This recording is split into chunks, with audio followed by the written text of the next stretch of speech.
for Black America, it's just another year. You knew the disrespect by your elected puppeteers, but let me show you how to persevere. Facebook, we up. IG, we up. YouTube. Look, so this was Cat's idea. I thought it was hilarious. I was like, yo, let's roll with this one. If you don't know the song, this is Chic. The song is La Freak off their Assess Chic album from back in 1978. Great skating song. Oh, it is. If you watch Roll Bounce, remember this is one of the songs they were skating to. I'm telling y'all, if I ever get my skating skills up, y'all won't get to tell me nothing. Cause some of them little sexy dances on the skates, I gotta ask my Aunt Pat how to do it. Yeah, but we went with Chic because, you know, people are freaking out right now. Toilet paper. Freaking out. They taking all the wipes. People fighting. We're going to get into that a little bit more, but folks are really freaking out. So, yeah, we wanted to throw this one out. Yo, what's up, Keish? Yeah, so, yeah, freak out. People is freaking out here. Look, it's your boy, Jay DeCosta. It is your girl, Katniss. And together we are the Nitty Gritty. Look, we about to get down to it. First, we like to go over the current news. Y'all, what's up? So, of course, right now in current news, we got a lot of stuff going on. We got so much ground to cover. Small thing, but to me it was kind of like, oh, that's interesting. Bill Gates just resigned from the board at Microsoft. Yeah. He owns like 1.36% of the stocks there. That was interesting. One of the largest stakeholders. He said he wants to focus more so on the Bill and Melinda Gates Foundation. Oh. That's what he's going to be focusing his attention to. Interesting thought about Bill Gates, because we're going to be talking about coronavirus today. He actually did something I think was back in like 2015, 2013. I'm not sure about the dates. You guys can keep me honest.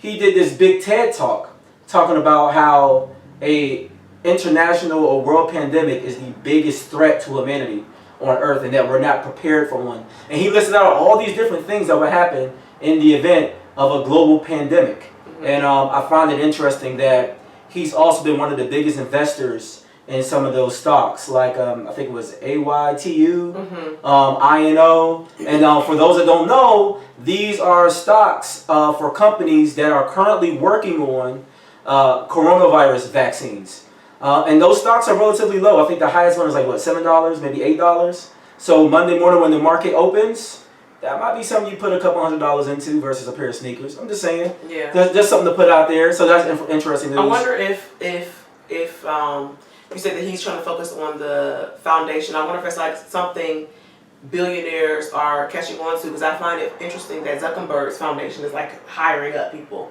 So, you know, I have a friend that works for him now, so I'm just wondering if that's like a thing. Yeah, I wonder, like, you know, another competing interest, right? Also, you actually told me this story earlier, and I'm like, oh, we're going to talk about this real quick. So there's a Chinese government official fears black and Muslims coming to China. And I read the article. We posted it on the Nitty Gritty show for those that haven't seen it. A lot of information there that was interesting. So one of the things that he said, keywords, was like, we've seen the effect of black and Muslims in Europe and America, and we've seen how that worked out. So, you know, let me just clear the air on that. What is he saying, though? What is he trying to insinuate? Well, so you got to think about it. If you're Chinese and you're living there, and all you see is what's put on media from a global perspective, think about it. Anytime a black person wants to lead a film, we always say, no, you can't do that. You can't sell in the international market, right? Anytime, the only, I would say, export that the black community has is hip-hop, right? And so if you're only looking at just hip-hop and you're looking at the things that, you know, that are allowed to be pushed out on the airways, then there's a negative perspective. Like, they don't know about probably MLK like that. They probably don't know about Malcolm X and all the things that was done. They don't. And then, to be more honest, they don't probably realize we're not immigrants of America. We were brought here, not a lot of us, not under our own free will. You're talking about the Atlantic slave trade and the 5 major countries that benefited from that trade. Great Britain, Spain, France, Spain, Portugal, Belgium. Was Belgium the other one I'm missing? Yeah, or the Dutch. The 5 Dutch, yes. Yeah. Yes, those are the 5 ones. Yeah, so I mean, when you look at that, right, it's like, obviously he's uninformed. So he would make an uninformed comment. But the thing that kills me about that comment, and I'm not gonna lie, guys, I was a little bit offended, is that, you know, my family is Jamaican. So when you go to Jamaica, there are so many Chinese folks there with businesses and investments. And when I talk to my friends who are African, the same thing is true. So it's like, how in one breath are you going to say, I don't really want black folks coming here to ruin our economy or whatever he thinks about black folks, when you're always investing in other cultures? My my frustration is that I honestly feel like he has been indoctrinated and his mind has been infiltrated with racist viewpoints. And my thing is, you as a minority should know better. And then the thing about Muslims, we always make it seem like Muslim people are just so crazy and erotic. Hey, what's up? There's a lot of things that are going on in their countries that, unbeknownst to us, different powers are trying to come in and control. Same thing with Africa. We always make it seem like Africa is just bedridden and flies and fleas and diseases. Well, at one point in time, Africa was not, well, still is the greatest continent with natural resources. But go back to the Egyptian regime, they were on top. So it frustrates me because it's ignorant. And as black folks here, I feel like when you see stuff like that, you have a choice. You can either continue to buy fake Gucci, continue to put your dollars towards Chinese just because it's cheaper, or you can say, I'm offended by those comments, and because of it, I'm going to hit you where it hurts most in your economy. So I don't know. I just feel like as a people, I can see us saying, well, I'm getting something for cheap, so I'm still rocking with the Chinese, even though they think that you're ignorant and they don't want you in their economy. And I think it's just important that people are informed, right? You got to understand, like, different countries have different ways of conquering. So if you study, like, the Portuguese during the slave Atlantic trade and their influence on South America, what they did is the Portuguese never conquered anything. What they did was they expressed ideas and they shared their culture, right? Mm-hmm. So that's why to this day, even though they never conquered Brazil, but in the country of Brazil, they speak Portuguese because they decided to influence them via trade. The Chinese have done that in a lot of ways in these Caribbean areas and also in Africa. They'll come there under the guise, and this is like, you know, it's a known thing that in China and also, throughout the Caribbean and also through parts of Africa, you'll have the Chinese will come there and say, hey, you know, let us come here, grant us the rights to do these jobs, we're going to hire, and we may create jobs. When they create those jobs, how many of those jobs are actually going to the native people? They don't, right? They bring their own countrymen. Yeah, right? And so this is not like a xenophobia from our part. This is just stating the facts of what it is. Now, the statement made by that Chinese government official is a form of xenophobia because you're making a judgment over a whole people, fearing them, also calling that, he said Muslim or Islam was basically like almost a virus in itself. Right? Yeah, and he's one person, so we can't he's one person. All Chinese. He doesn't speak for all Chinese. But he's high up enough where his voice is influential. And that is where the problem lies. Yeah, exactly. And then let's keep it all the way 100. How many black folks you know really trying to go to China right now?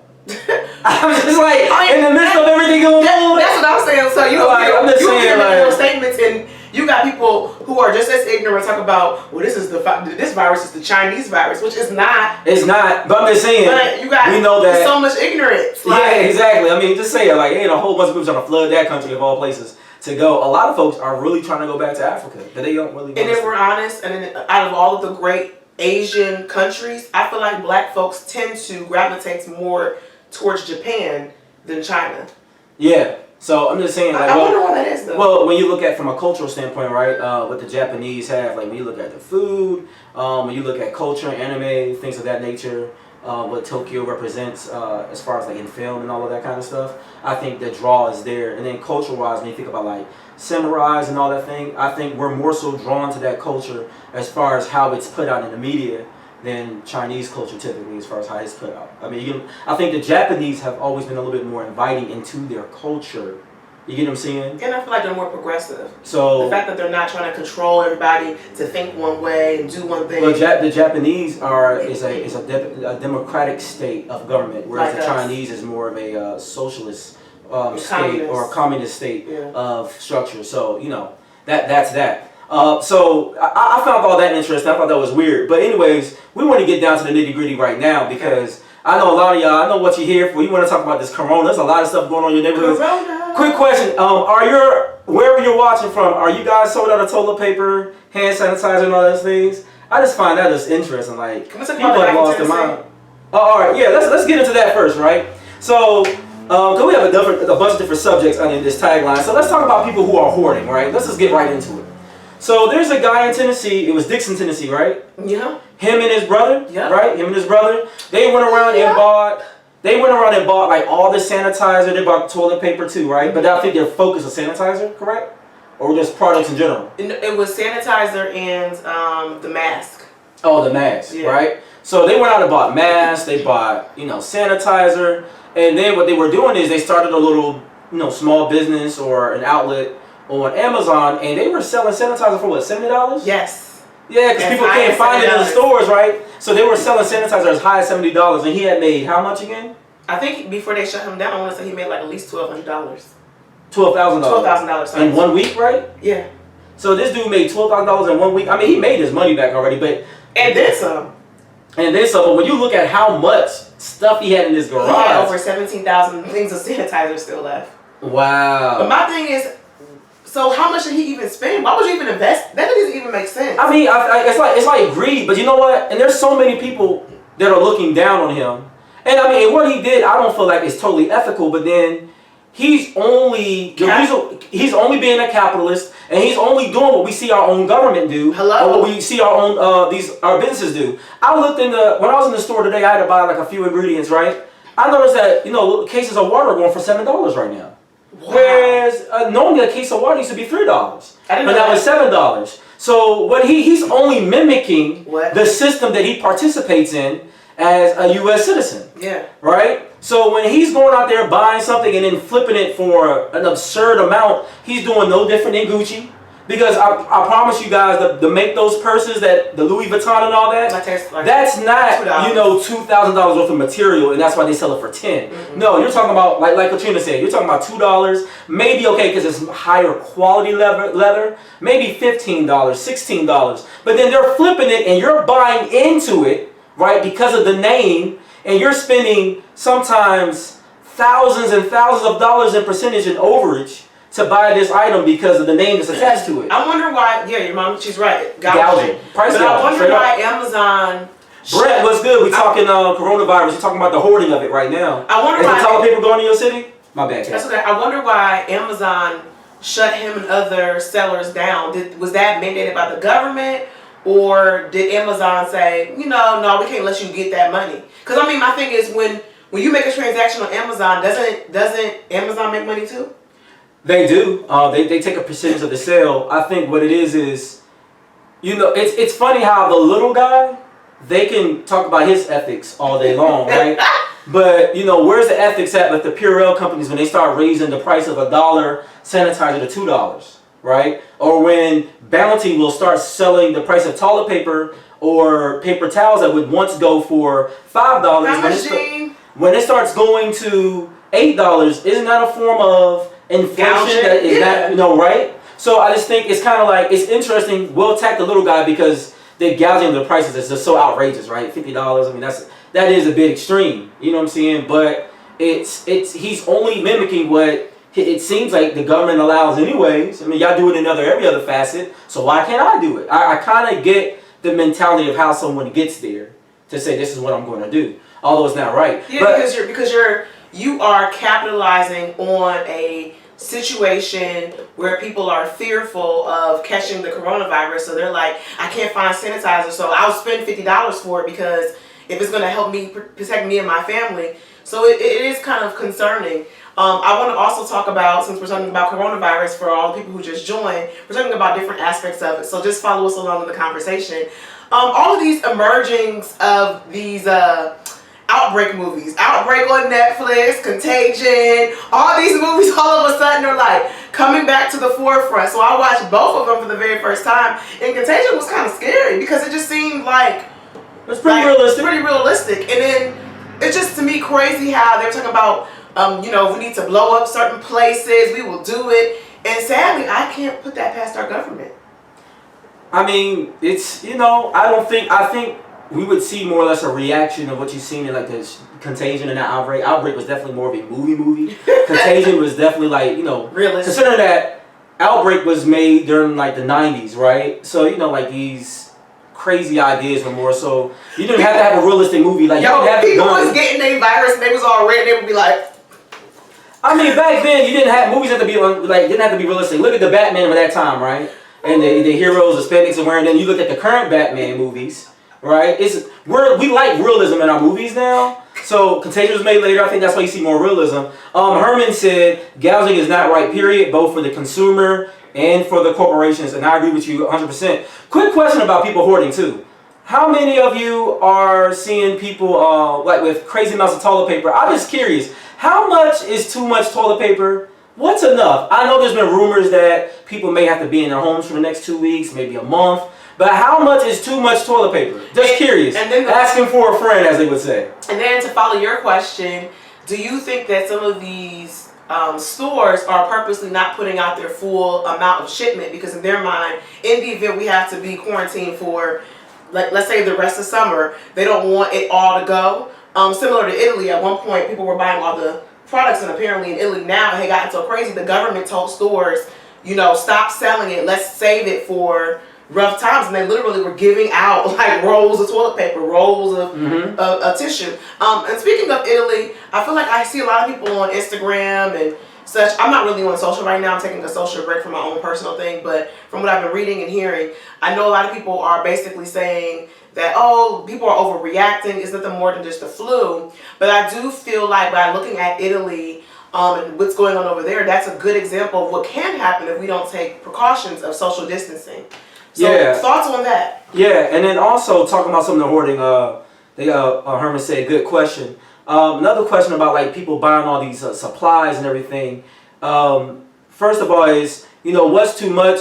Has any of your stores put limits on how much you can buy? I know here in the DC area, the Giants and the Safeways, they're all saying like they will only sell 2 of certain items. Oh, really? Yeah, so in Giant they listed they'll only sell 2 toilet paper per customer. They'll only sell 2 sanitizer per customer, only 2 hand soap per customer, and all of that. And then I'm just trying to understand what's the rationale behind what people are buying. I don't get it either. Because like, okay, you go into the store, it's like all the canned food is gone. There's still plenty of rice in the joint. Like rice really stretches. Maybe because they don't want to get fat with carbs. But all the pasta is gone. So it can't be a carb thing, right? All the bread is gone. I see most of the meat is gone. I'm just trying to understand the rationale. And then you know what's still on the shelf? Vitamins.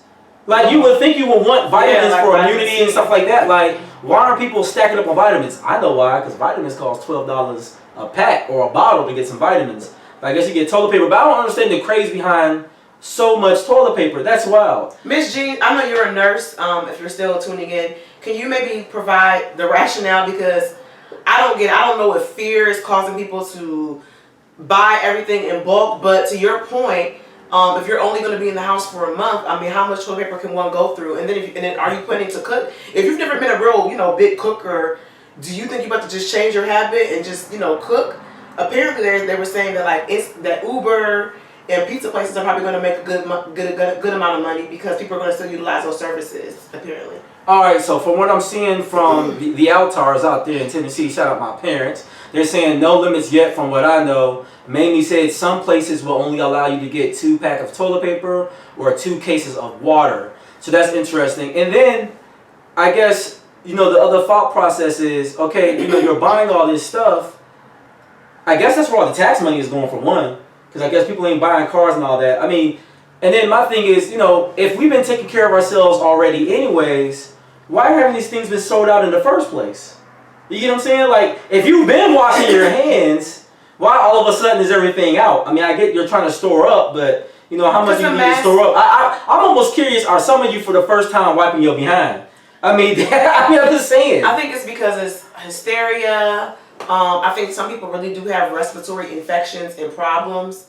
And I think because of that, you have to be very careful about how much exposure they have going out. So, for example, I don't really know what my grandparents are doing because they're all over the age of 80. So I'm hoping that my parents or that check on your elderly people if you aren't checking on your elderly. I'm going to have to call them after the show and see what they got going on. But I'm hoping that my parents or my brother may be able to run to the store and get it for them and bring it back to them because my grandparents are over 80 and back to Italy again. I don't know if you guys have heard, but the pandemic has spread so rapidly that their ICUs are overcrowded. Yeah.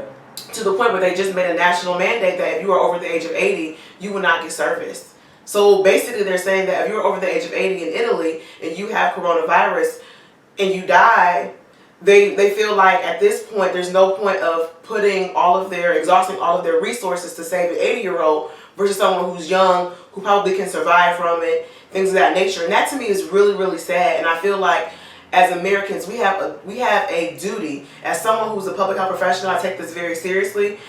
People are not putting out this guidance just for the sake of us to laugh it off or say it's not that serious. We're putting out this guidance because unlike a lot of other things, this type of virus, the particles are so small, it is now airborne, and they're respiratory particles. On the air. It can survive on clothes, it can survive on surfaces, it can survive in the air. If you are, within close proximity to somebody, you can get it. And depending upon your genealogy, everybody's reaction of it is going to be different.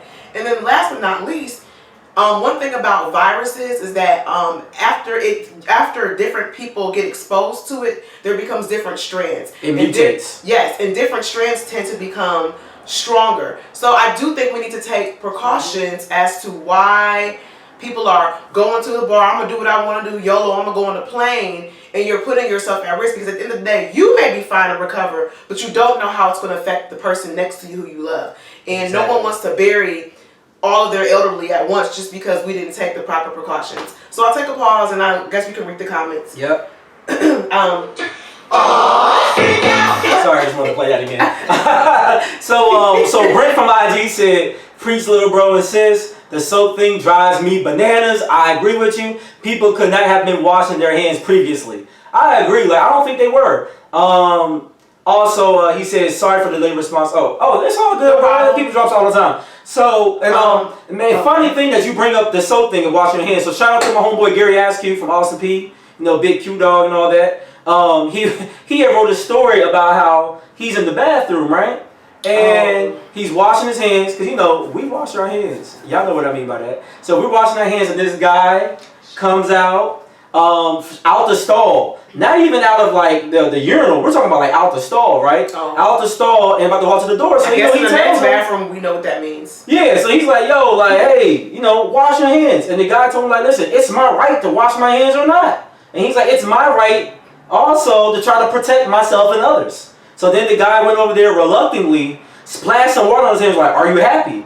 And it's crazy that, I don't have a problem with folks checking people out here, saying, hey, look, wash your hands. If you see something, say something. That's what we say when it comes to bombs. Pandemics can be a bomb in some ways if it gets out of hand. So, hey, if you're in the bathroom, someone's not washing your hands, say something. I think that's important. I think it's very important. But I don't think we need to be fighting over toilet paper. I've seen a bunch of videos of people fighting over toilet paper, though. And just FYI, the proper way to wash your hands is not just a simple, you put the water on, you lather. If you ever watch doctors...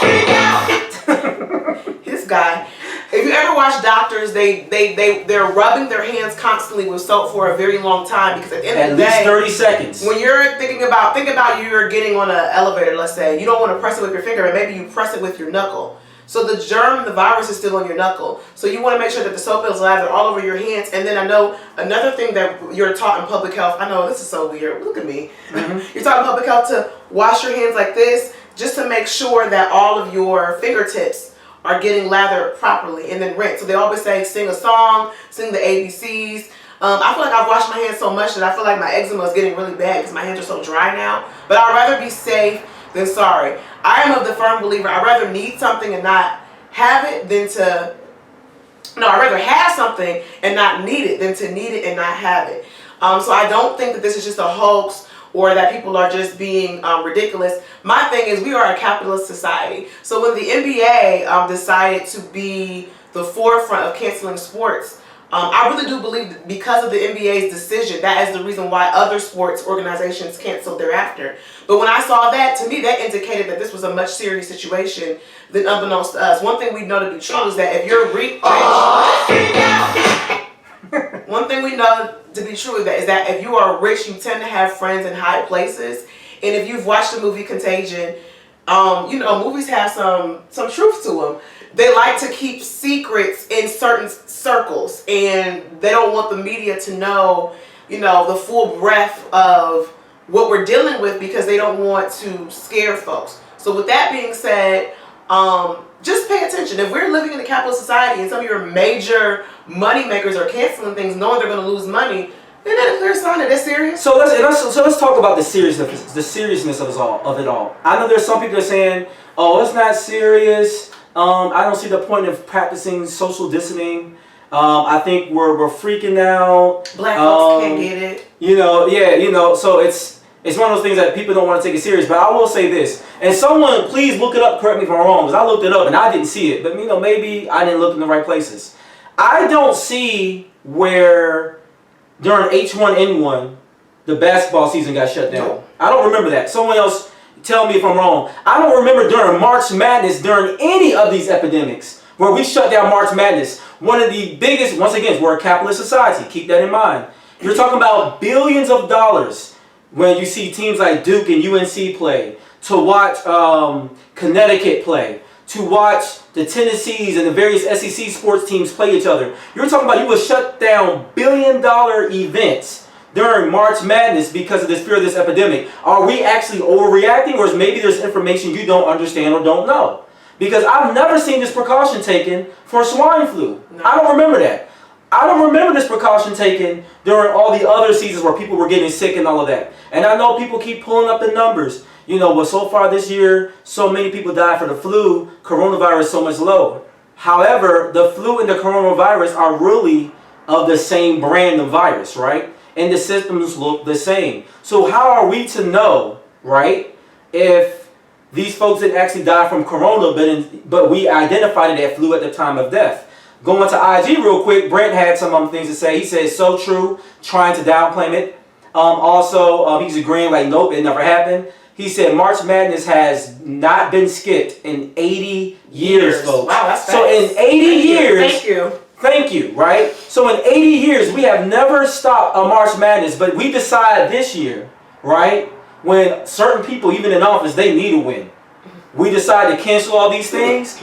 I don't think we're overreacting. I don't think we're tripping out. And let's say, in the event we are overreacting, would it be better to overreact and stop the spread of an epidemic versus to not react and be casual and cavalier about things? And have like a polio situation? And then you see all these deaths, right? And I know some people feel like, oh, it was created, whatever. And that may be true, but let's try to be a little bit smart about it. We actually put out some helpful information on the Nitty Gritty show. I have. Every time I see something, I put it out there. One thing I want to say to debunk myths, people are saying, oh, there are more cases of influenza and the flu. What you guys need to understand is that, number one, America did not prepare itself for this. So talk about that. Trump actually fired his pandemic staff that Obama had created, and right? put in place. And then the argument, shout out to Gary, I think he put this argument out there. There are people that support Trump, and hey, support whoever you want to, but let's not forget about the facts. You keep EMS around in the event of emergency, right? Yeah. It's not that you would hope they don't have to be used every day, but you have an EMS system in the event an emergency happens. There are people out there that's like, well, I understand why Trump fired the pandemic group, because if there's no pandemic, why do you keep paying them? In the event that a pandemic kicks off. That's the reason why insurance. It's the reason why why we spend 52% of our budget on the military. Because in the event somebody decides to shoot a nuke at New York or Washington, D.C. or one of these major cities, we got a bunch of nukes to go shoot back.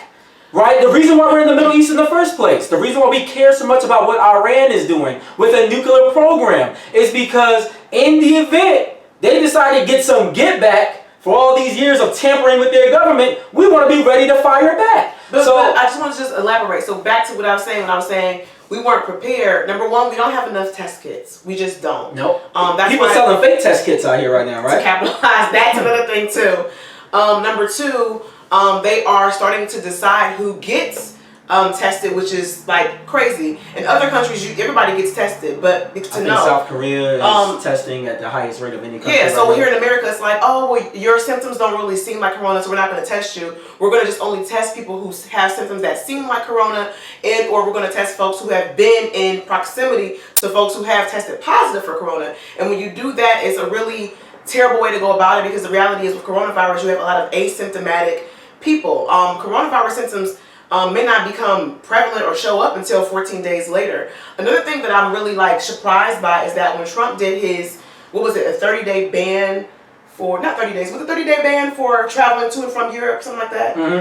So now you have all these Americans who are freaking out, who are trying to come back. My understanding is that your big airports like JFK in New York and O'Hare in Chicago, I'm hearing that they're trying to get through customs and they're trying to test folks. It's taking like 6 hours of a wait. I'm hearing that these people are all grouped together, meaning making you more susceptible. Thank you. And I'm also hearing that when they're having them sign documents, they're making them sign with the same pen. So I just feel like as a U.S., as a country, I feel like we get so spoiled and, I feel like we're actually like arrogant to the point where we assume it's not going to affect us as no bother. And I'll even hear some young folks say like, well, according to data, it's not going to affect young people, it only affects older people. You can't have that mentality because as this thing is growing, there are going to be different strands. And I'm guarantee you that one of these strands probably will affect young folks at some point. Yeah, because initially when this came out, it wasn't airborne. It's airborne now. It's airborne now. It's changed now to the point that it can actually survive in the air for a certain amount of time, right? Also, the thing that we needed to consider is,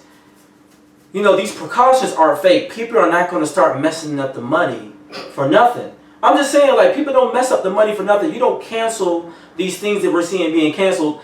A lot of companies they don't like people working from home. But I know most of the people, especially in this area, they're all working from home. Well, I guess I understand maybe why I'm having a hard time, because I know people in my industry are working really hard to solve. I'm in the public health field, and I think that we're trying to create a vaccine. We're trying to learn more about the strands. We're doing lots of different studies.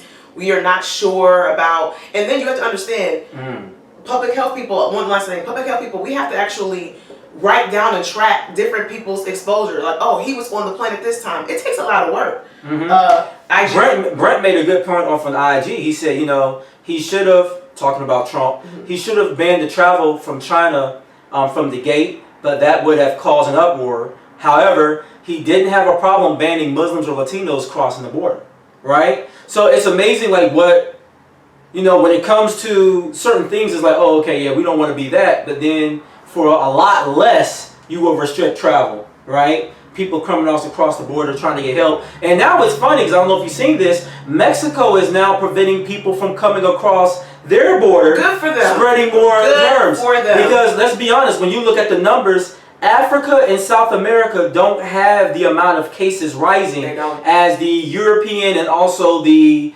Orient areas of the world. And people are trying to insinuate maybe your melon is causing us to be immune. That is not true, but it is interesting. Because the NBA players who were infected are indeed black, right? But it is interesting to see that recovery and things of like that nature, there's no scientific proof behind it. Disclaimer for somebody trying to go, oh, whatever.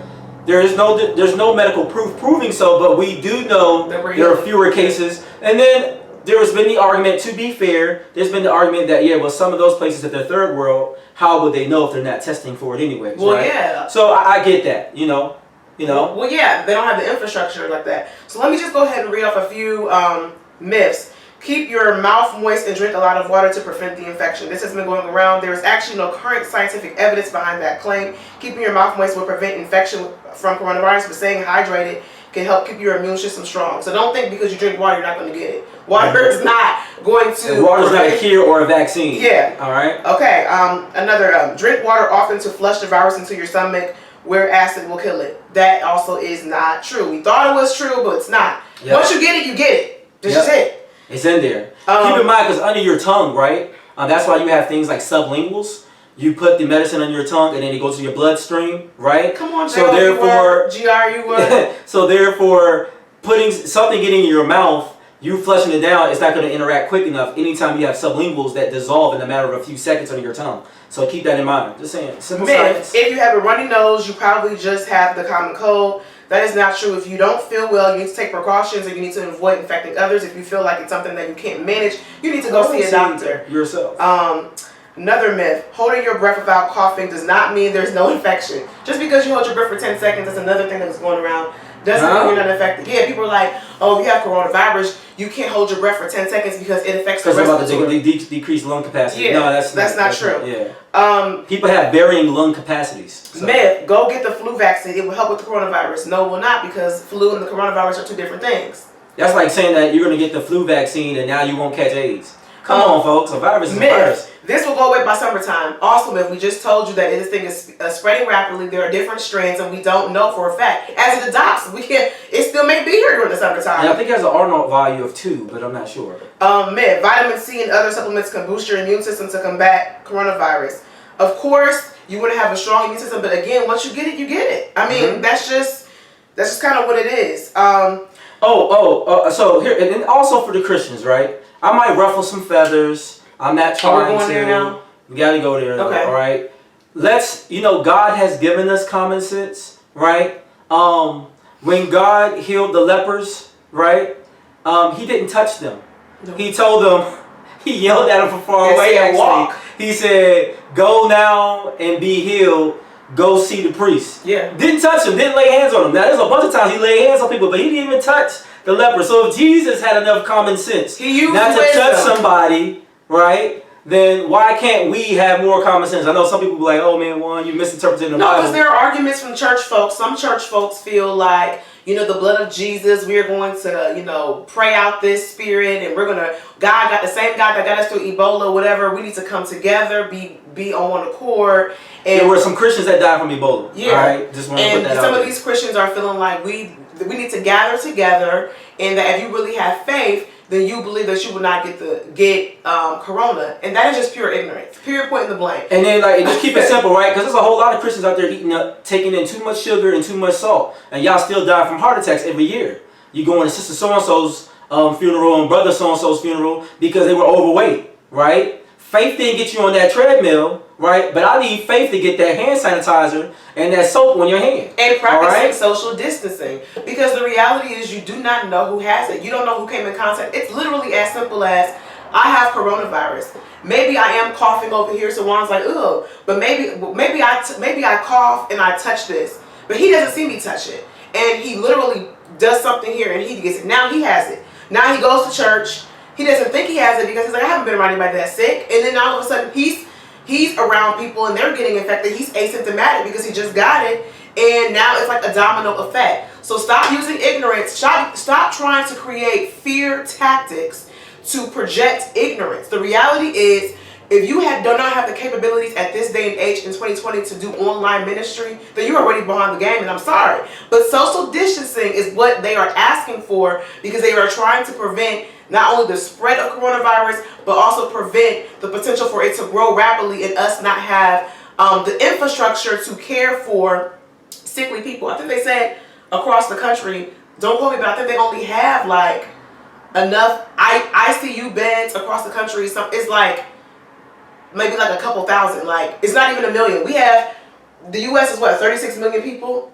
No, it's like 360 million. So 360 million. And the census is going on, about to go on April 1st too, so keep that 360 million. So they were saying when they counted the number of ICU beds across America in hospitals, it's only maybe like 400,000. We can't service everybody. No, we can't. And then Brent makes a good point. He said, God helps those that help themselves. Don't be stupid. And look, and let's talk about this, because you touched on something that's key when we talk about having a web presence or, expanding ministry to social media.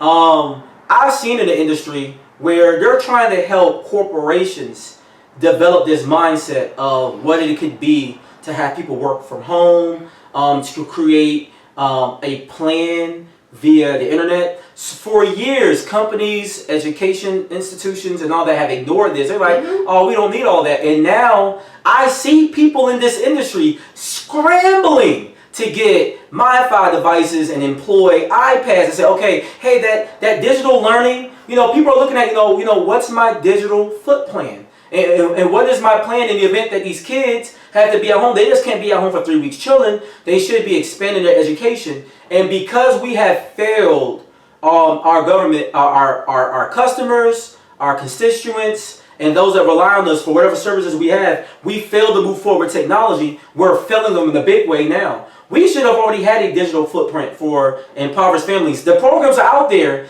The money is out there for schools to actually buy software and items that would allow those that don't have access to internet to have it, right? The stuff is out there. I know a little something about it. You know what I'm saying? I won't go into details, but they're saying I know a little something about it, all right? And you even have these parents that are like upset, like, what am I supposed to do with my kids? I'm supposed to be with them for 3 weeks to a month? Well, you're a parent. You're supposed to parent. That's what you're supposed to do. You're supposed to parent your children.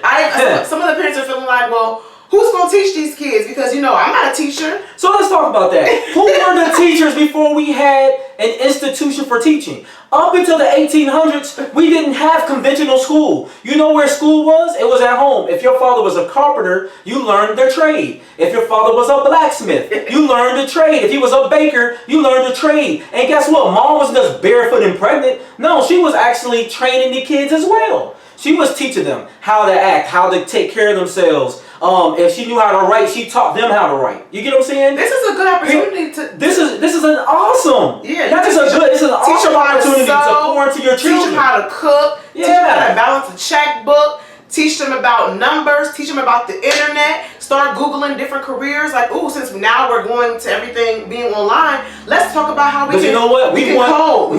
technology to raise our kids for us. Now, that's sad. And we want, like, I get it. We're failing people because we haven't dug into the technology the way we have to. However, don't further fail your children by not picking up the dictionary. Right? I know my parents, they were all about that extra homework. I hated asking them what a word meant because I already knew what the answer was. After a while, I just stopped asking. And now even until my adult years, if I don't know something, I don't even ask anybody. I'm like, you know what? And now we got all these tools. I just go online and look it up. Some people are even saying that by colleges and schools being out, they are concerned for their students that are basically homeless. They go to school and that's where they get their meals. Well, that was the issue at Harvard, right? And that's what they Harvard gave them 5 days to get up out of there. Some of these students live in Italy. They're from Italy. They can't go back home, so where do I go? Some of them, they have a lot of international students at Harvard. Yeah, and so when I read the article, there were a lot of them super concerned, like, okay, you're telling me I got 5 days to get out of the dorms. I can't even go home. Italy is shut down, period. So if I'm an Italian student, where do I go?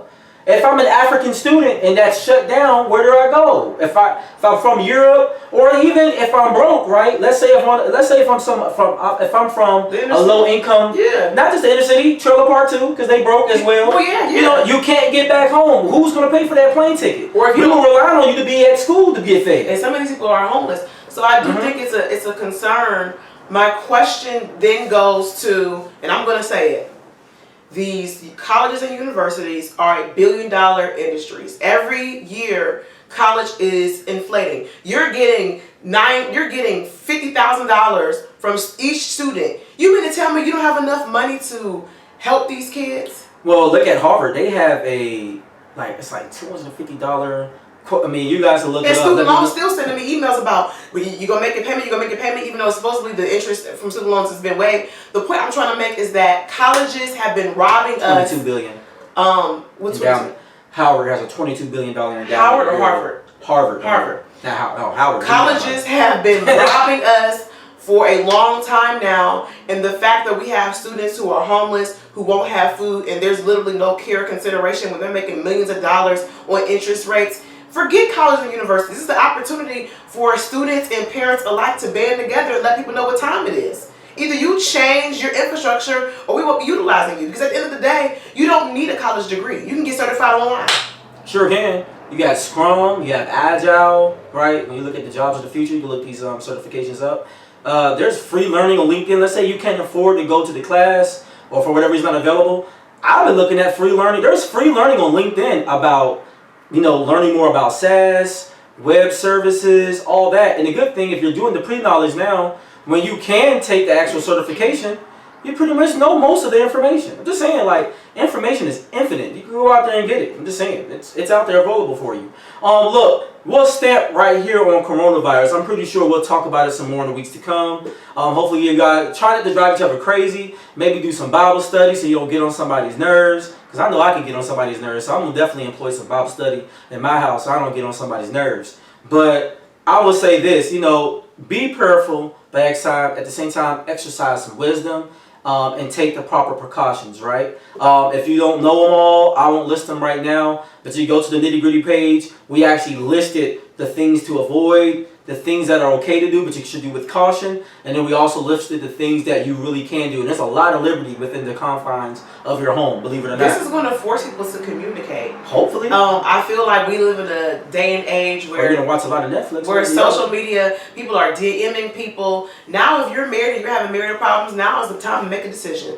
You need to be able to converse with your spouse or your significant other and figure it out, because you're going to be living in quarters together. So if you can't figure it out in this time, then I guess you weren't meant to be. You better figure out how to parent them kids. Well, that too. Yeah. Now was the time to really lean on one another and check in. So. Also, so we have one more topic. We'll spend a little bit of time on it. It is 8:45. We got about 14, 15 minutes left. But we'll run through this quick. Harvey Weinstein. Gotta talk about it. Been waiting this for a while. So finally, he was sentenced to 23 years in prison, right? As y'all know, he was charged with so many counts of actual sexual misconduct, sexual assault.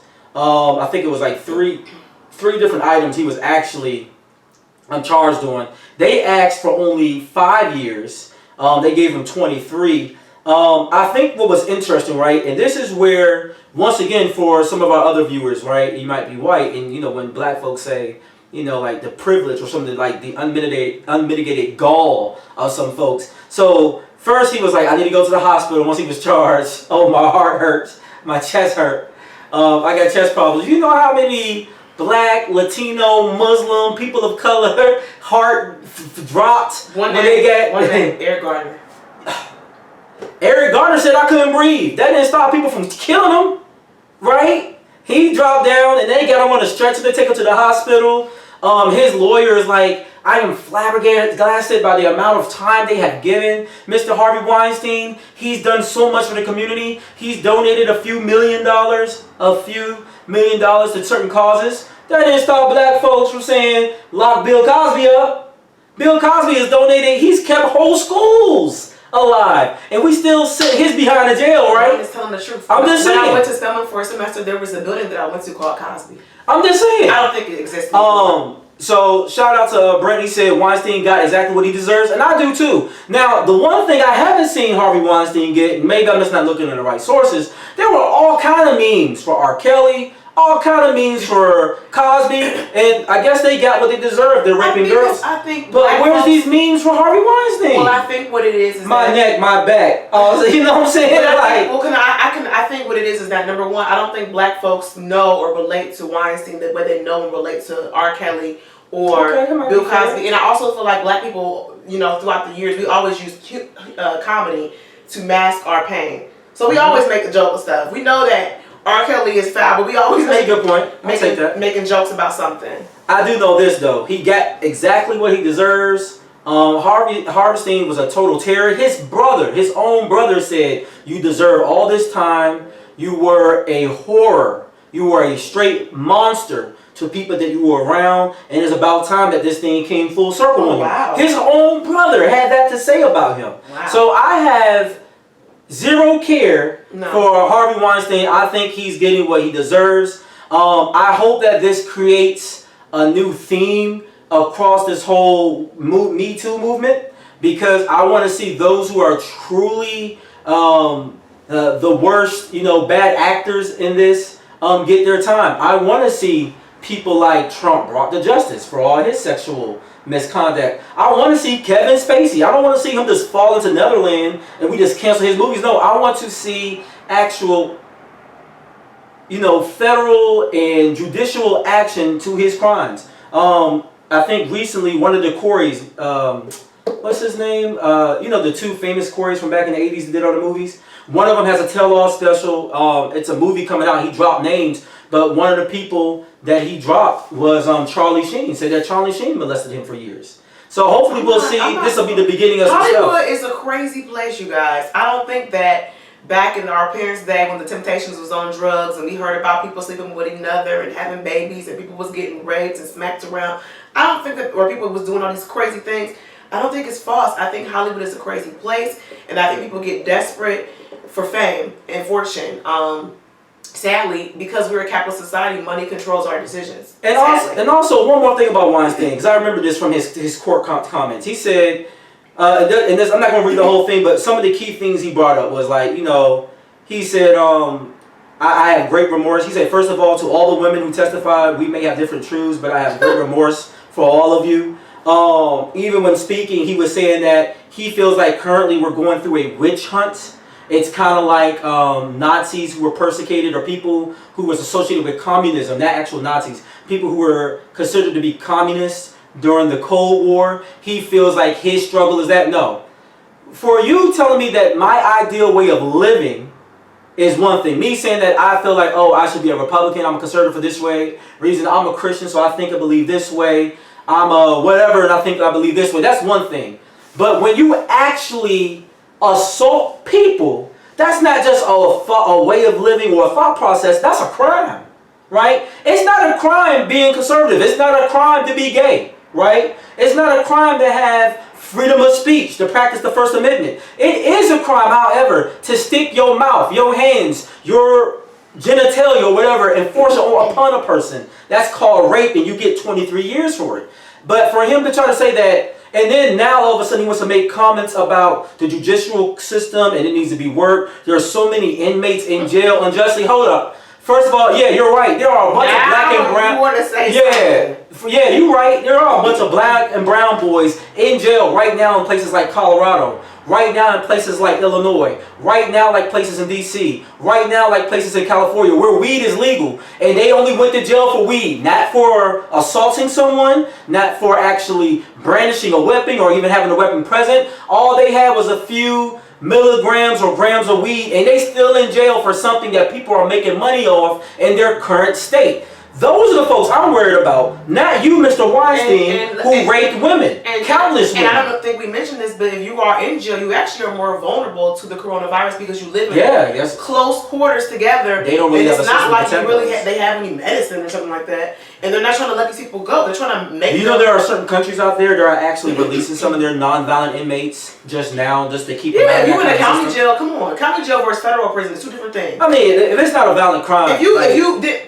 why are you really there? Like my thing is, if you didn't pay a parking ticket and you in county jail, and there's people serving 2-3 years for parking tickets. That's crazy. We got to do better. Look, we're getting towards the end of the show, so we'll stamp right here. What are some things I want to ask before we go? What are some things during this pandemic that we wish or that we hope will change the infrastructure of our government that would be the greater good? I hope we do a society with no interest rates, but I feel like I'm wishful thinking. What do you vote for? Well, supposedly they said the interest rate was down. I was trying to look it up. I can't confirm that. Can someone please let me know? Because if interest rates are really 0%, people go buy a house like immediately, even if you own one already. If interest rates are really 0 or if they're really dropped down to 1%, go buy a house. Stock market is down, right? This is not the time to be stocking up on toilet paper. This is the time to be stocking up on actual stocks. Hello, okay? Because that's what rich people are doing. You got people like your boy Billy Gates. He's dropping $8 million on stuff like NXRT on INO. Once again, that stock there available to help create a vaccine for the coronavirus. Just throwing out some information. Go look up some ways to really make some money.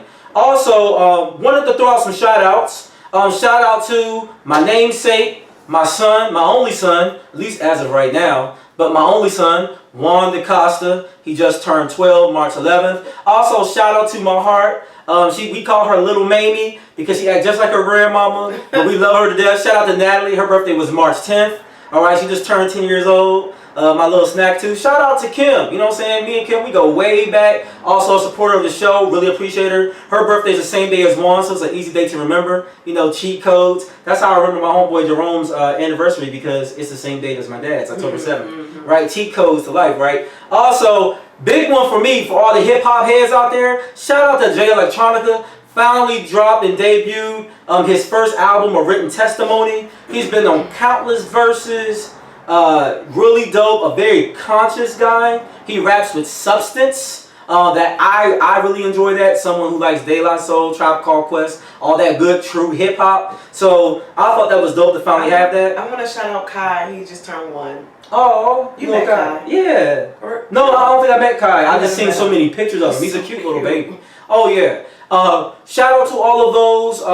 You know, if you need prayer, if you're coming out with symptoms on corona, I'm hoping that you feel better, you get better. I hope that I hope that people will keep their minds sane during this time, because we do have the prospect of martial law that could happen. Prayers for anybody in the sales industry, in the music industry. We know that a lot of concerts and things were canceled. If you work in the bars or restaurants, service industry. Barbers, I heard, are I'm just shouting out songs because I know everybody is vulnerable. The events industry. It's just interesting how originally when I was we were thinking about a date for a wedding, we thought about this year. But I think God had other plans because, look at the state that we're in. Who would want to go to a wedding to a different country right now? Shoot, Mexico may not let us in. You know what I'm saying? No, the U.S. will let you out. The U.S. won't let you back. The U.S. is always good to say goodbye, but coming back is always the problem. So, that's the end of the show, but basically... And thank you, Brent said, good show as always. Thank you. Put this out there as well. If you like what you see, we're trying to always boost our numbers, our visualization, please repost. Please repost. Please shout us out. During the show, if you're watching this live, especially for our Facebook audience, you can share our live show. Right? Also, you can write a recommendation. If you please go to our page right now on Facebook, write a recommendation, you can rate us 5 stars. You can talk about the reasons why you like the show, what show you liked. It really helps boost our audience. We're trying, guys. I try not to quote unquote pass the offering plate, you get what I'm saying? But you gotta pay the bills, you gotta get things going. So yeah, please tune in. If you're not doing anything on a Sunday, ain't no sports playing, you might as well watch the Nitty Gritty. At this point I gotta hit you with the might as well watch the Nitty Gritty show. So yeah, but please share it, like it, subscribe. And tell people about the Nitty Gritty show, get them to watch, because that's really important. Okay. We're going to leave y'all with a little music. Of course, I had to shout out Electronica. I'm not going to play his more current album, because I got a feeling that they won't let us post the video if I do. But I will play Exhibit C, his first single that he had released, which is really dope, has some really cool themes in there. And I'll let that play. Look, it's your boy Jay DaCosta. It's your girl Kat. And together we are the Nitty Gritty.